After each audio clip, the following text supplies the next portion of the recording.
very excited about what's about to happen here. This is the second installment of the 22 Feet Basketball Academy, and I'm gonna let Mike talk about it right now. Thank you very much.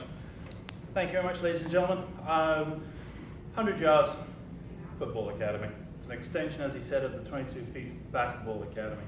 We turned up in Greenville 3 years ago. No one knew who we were. 24 kids, mix of Europeans and Americans from all over the states playing in what they call the National Prep League. Second year around, we grew to 48 kids, and this year we actually went for the national title. So in the space of 3 years, we were able to go from 0 to almost winning. Only team this year to beat Oak Hill. What a great achievement for us. During that period when we beat Oak Hill, Tajh turned up at the doorstep and knocked on the door and said, "Let's do football." And as I said to him at the first time I met him, I said, "Football?" I said, "Great. 11 guys, round ball, tight tops." He went, "No. He said, "I throw the ball." So I said, "Okay, you mean the one with the pads and the helmets?" He said, "Yeah." So we sat down, came up with a good idea, and called it 100 yards. Why? We have 22 feet, we have 100 yards. We want to keep the numbers as a flavor for it. Where are we going?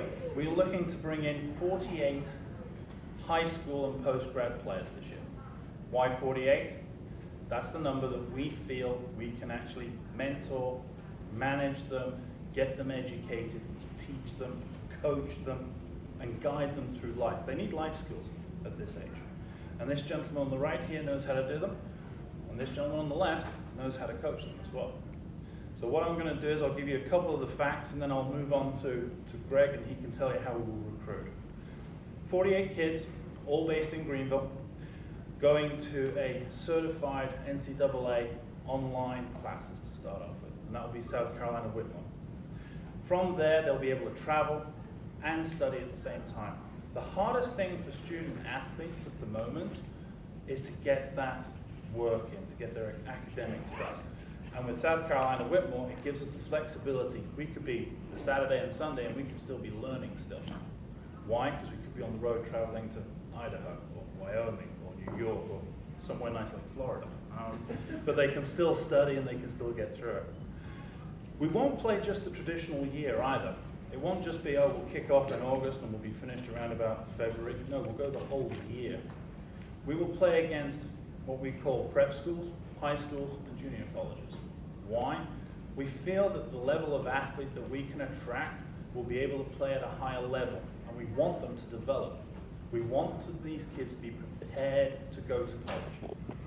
So you don't want to play just some team that you're going to hammer by 100 points. You want good competition.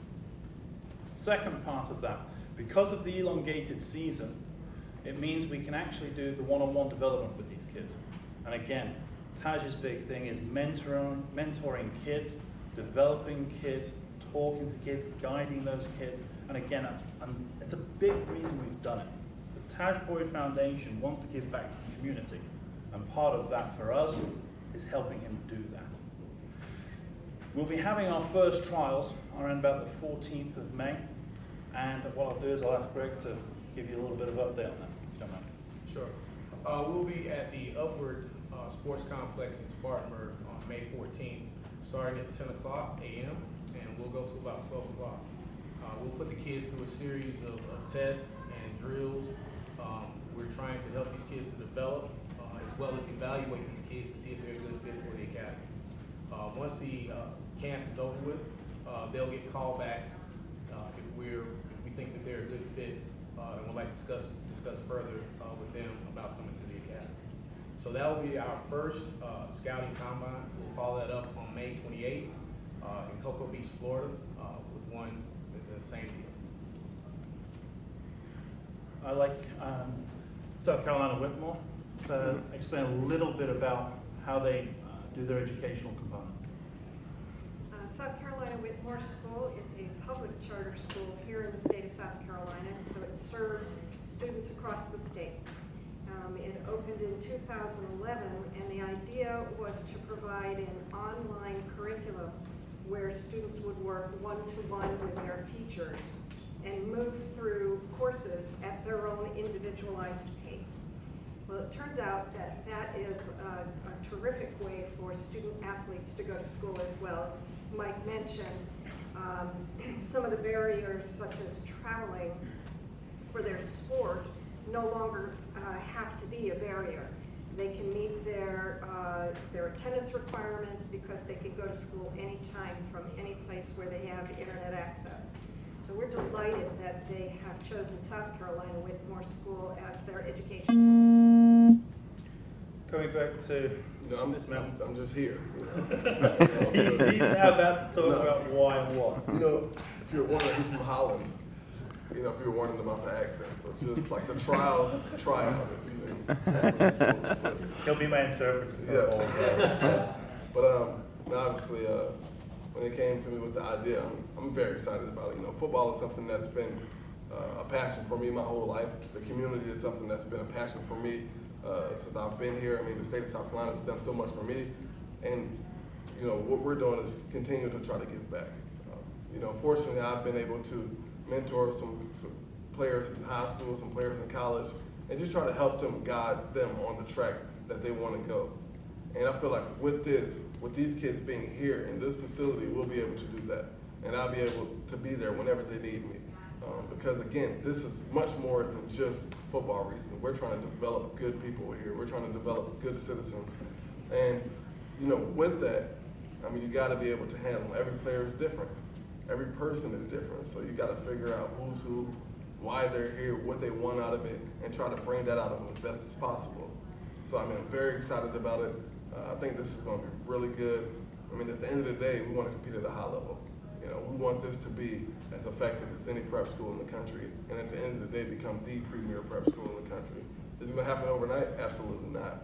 But we're going to take diligent steps to definitely solidify that, to become that, and to give these kids a home, something that they can call theirs, and continue to grow with that. Because at the end of the day, college is expensive.